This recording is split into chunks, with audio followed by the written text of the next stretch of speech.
favorite gospel. Which one is it? Come on, John.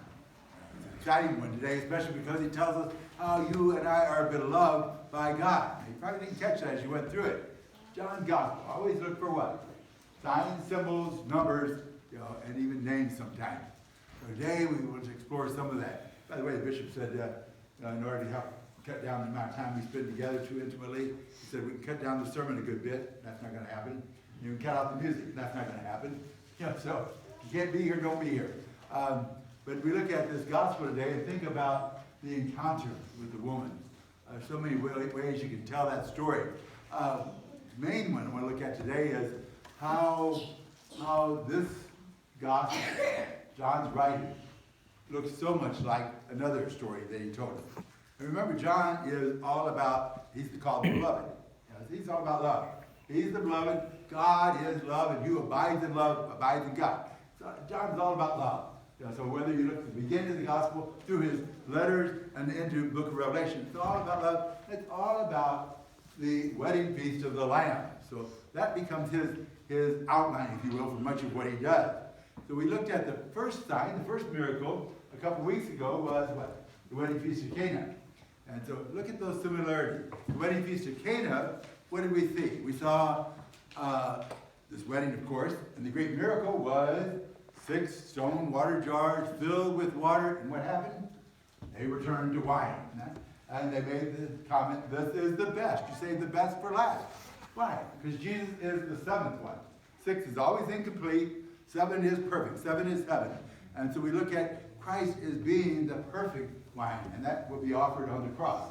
When I'm offered up, I will draw people to myself. And this cup is not finished until I'm on the cross. So we see Jesus giving us the gift of the Eucharist in that particular story. And on that story, we saw, I'm not going to say it yet, we'll save that for later, the other parallel. We look at the woman at the well, and what do you hear? How many husbands she had? 5. And the one you have now, you got to do a little math, the one you have now is not yours. 6 again, huh? 6 husbands. That's the context of marriage again. Jesus is making sure, John is making sure we see the marriage here. But is it a good marriage? No, it's not a good marriage, is it?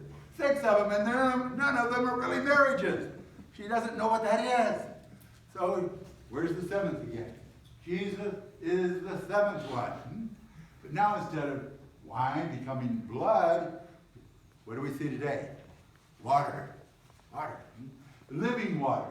And so John creates the story for us there of this marvelous gift of living water. By the way, I wondered some of his way you put the context.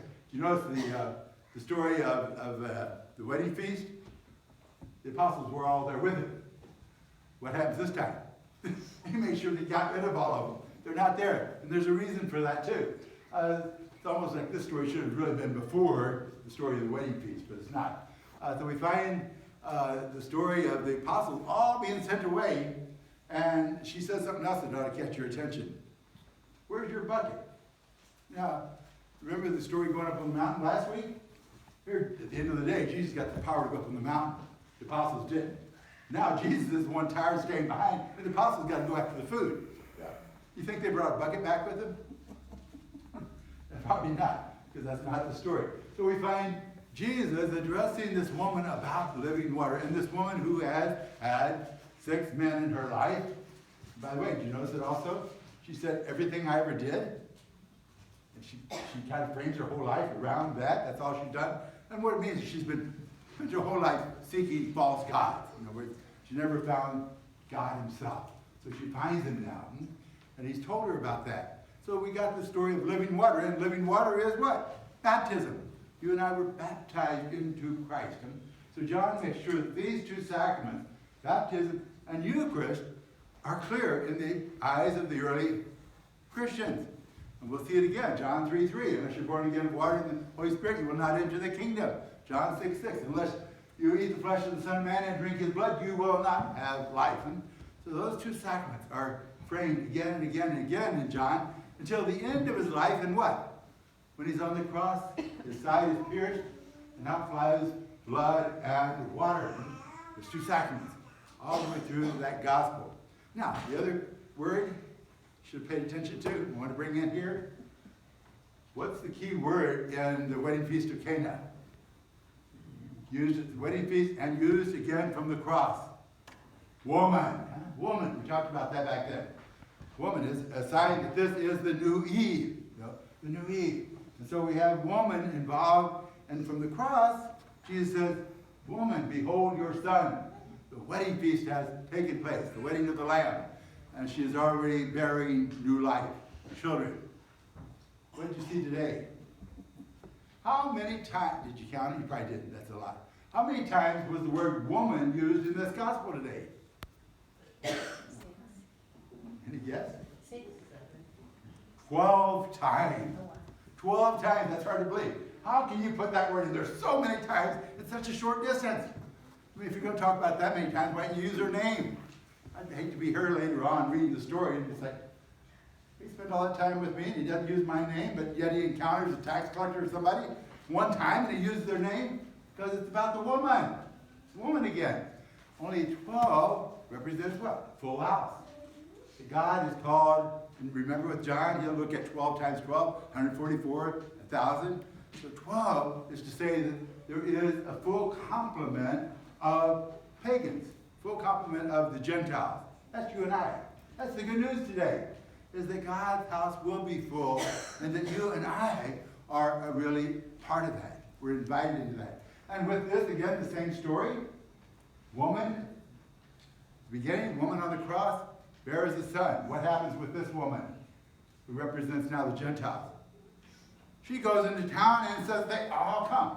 She becomes the mother of really the Gentiles, if you will. Coming to know Christ is to give new birth.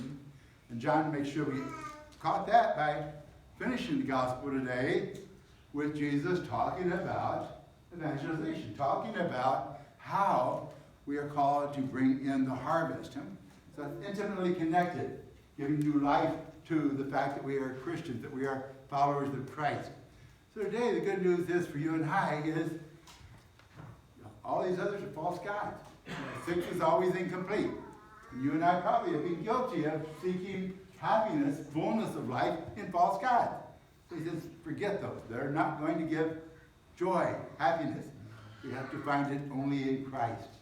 And finding it in Christ, then you and I, like Mary at the cross, you and I, like the woman from Samaria, have to also give new life.